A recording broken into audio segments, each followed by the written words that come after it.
It's time to duel! And now back to your irregular scheduled programming.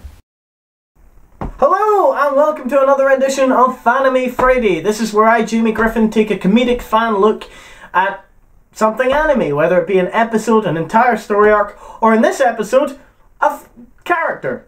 Normally, whenever I'm going to do character ones, by the way, I'm going to do them in kind of like chunks. So I might take a look at a character during 2 or 3 story arcs, or a character's origins, or something like that. However, this one, I can pretty much look at the character as a whole, because it's such a small character. And that character is Mokuba, the probably worst character in the entire Yu-Gi-Oh universe.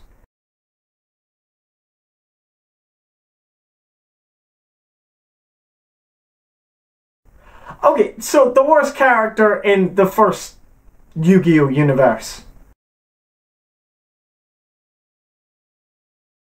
Oh, come on! She outgrew that!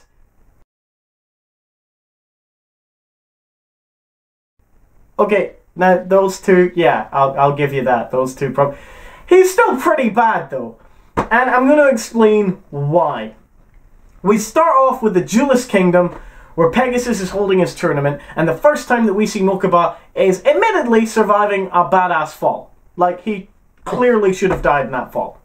However, he doesn't, runs out and manages to not only steal a kid's chips, which they're using to compete in the tournament, but steals his deck.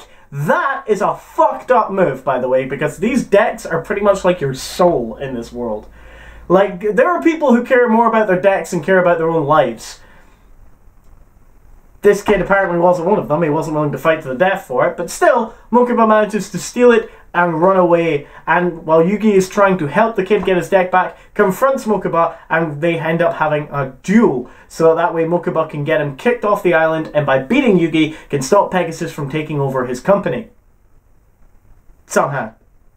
Because that's what actually happened. We find out Mokuba was captured by Pegasus as part of a ploy to steal Kaiba's company.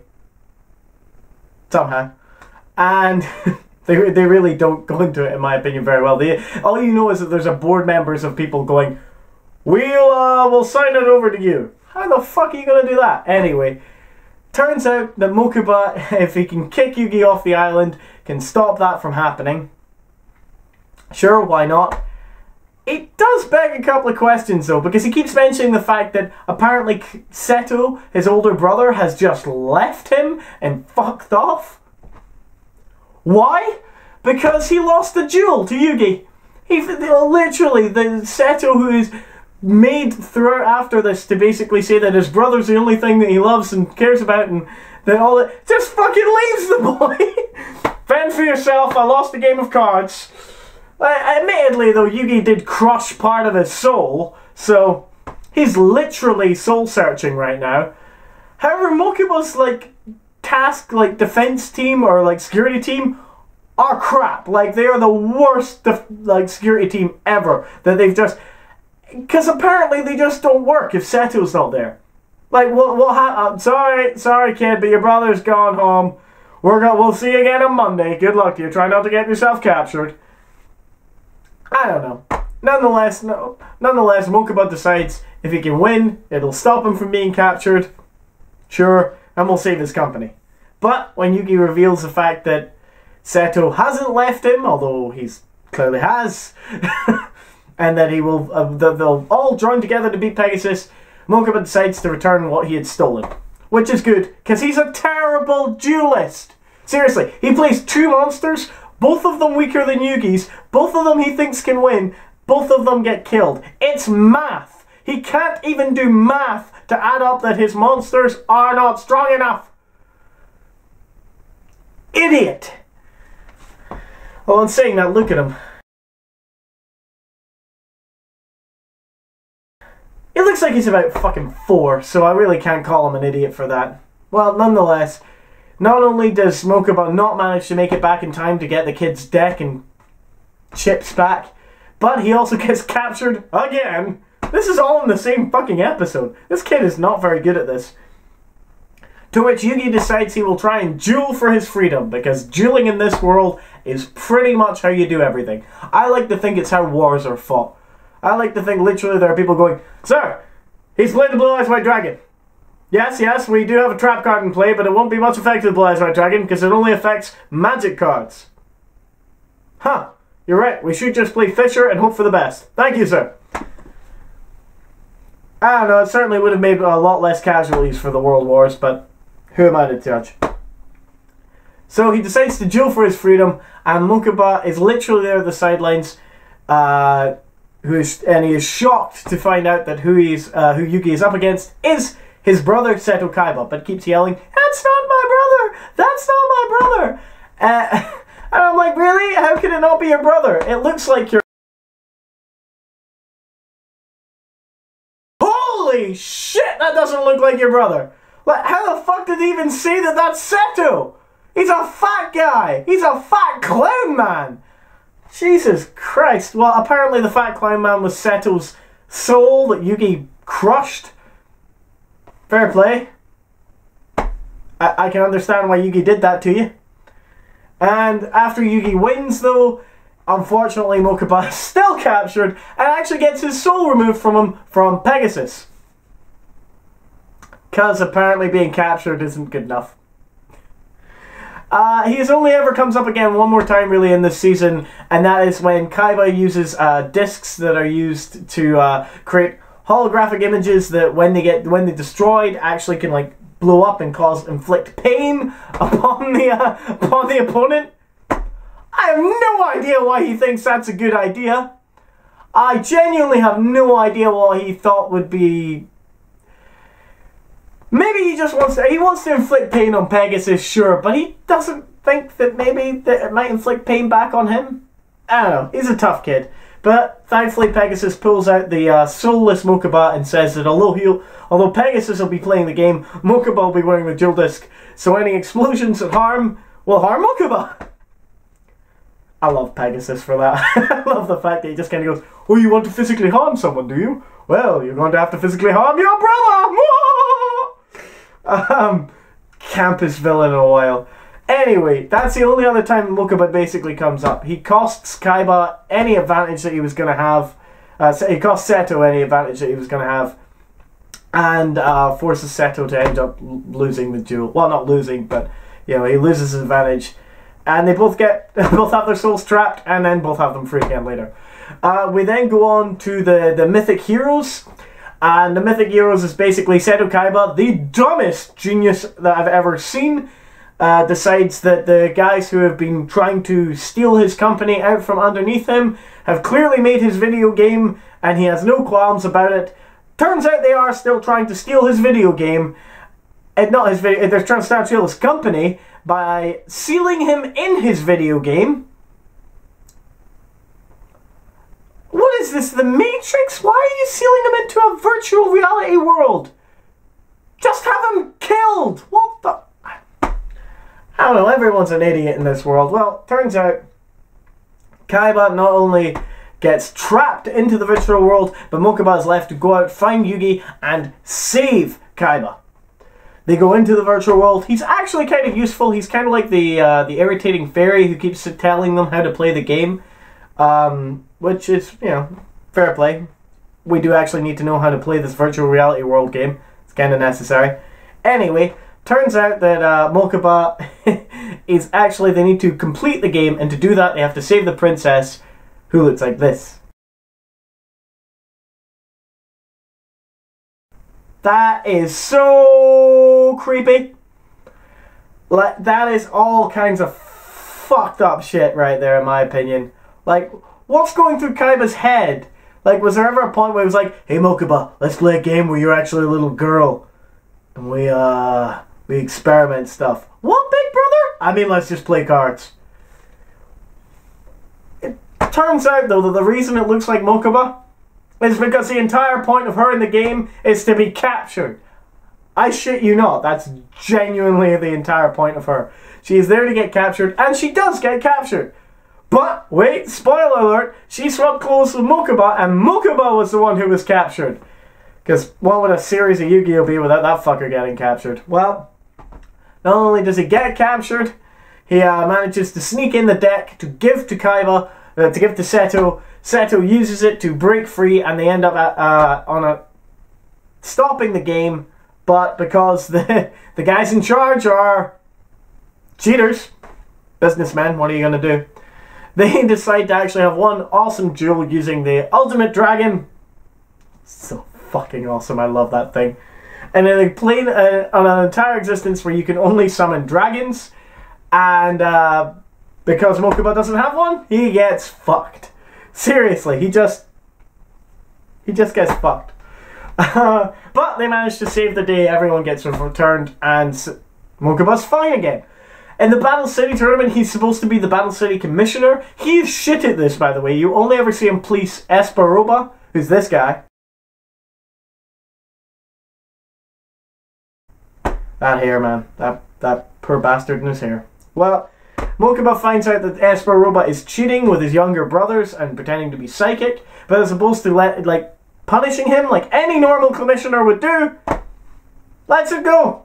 He says apparently it's fine because Yugi would have been fine with it, apparently, and because he's a sucker for a Big Brother story, which, in my personal opinion, everyone should just carry around a copy of 1984 then, and just in case he catches them. Oh, you like a Big Brother story? Let me tell you about George Orwell. Anyway, after that, he literally gets captured again, gets thrown into a warehouse with Tia, and he is basically used as a bargaining chip to force Seto and Yugi to duel two other guys of the Rare Hunters. However, thankfully, at least this time, he manages to break out, and he even manages to steal a helicopter to save, Seto and Yugi.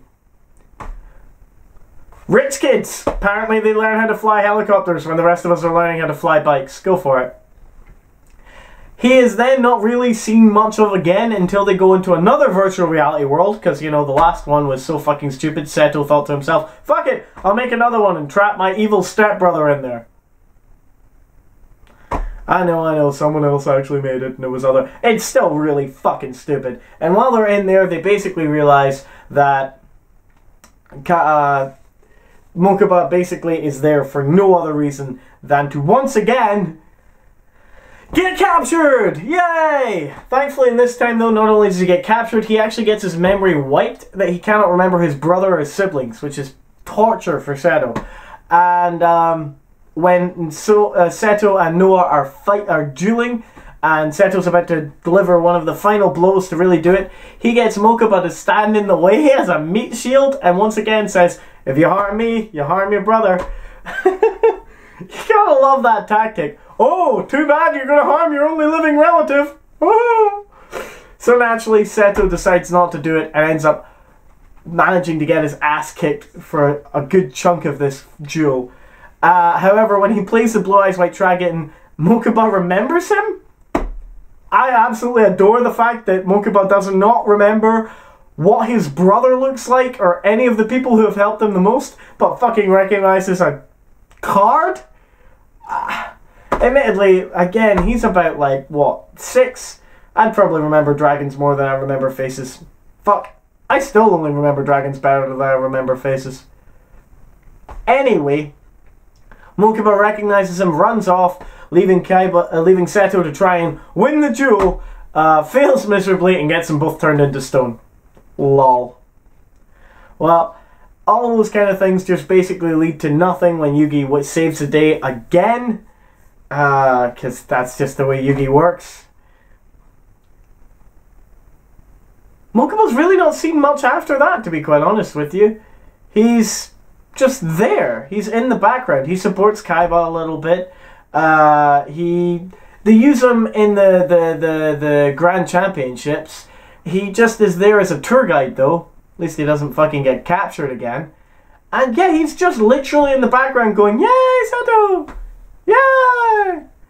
And other than occasionally referencing the fact that he understands his brother's maybe dealing with some issues, he doesn't really do that much. He's not there. He doesn't have character growth. I mean, why am I a fan of this guy again? Well, let me put on my fan hat and explain why. I'm not gonna lie, as a character he is pretty bland. He's not bad, but he doesn't really bring much spice to the equation. He brings an innocence, and he clearly looks up to Seto, but as a character, I'm not a fan of him. What I am a fan of him for is his role that he plays. You see, as I'm sure most of you will know, characters are great, but everyone has a role to play in the entire show. Otherwise, there's no point. If you don't have a role to play, why are you even here? And he actually has an important one, and that's to be Seto's kryptonite. Now, is that a bit of a shit role?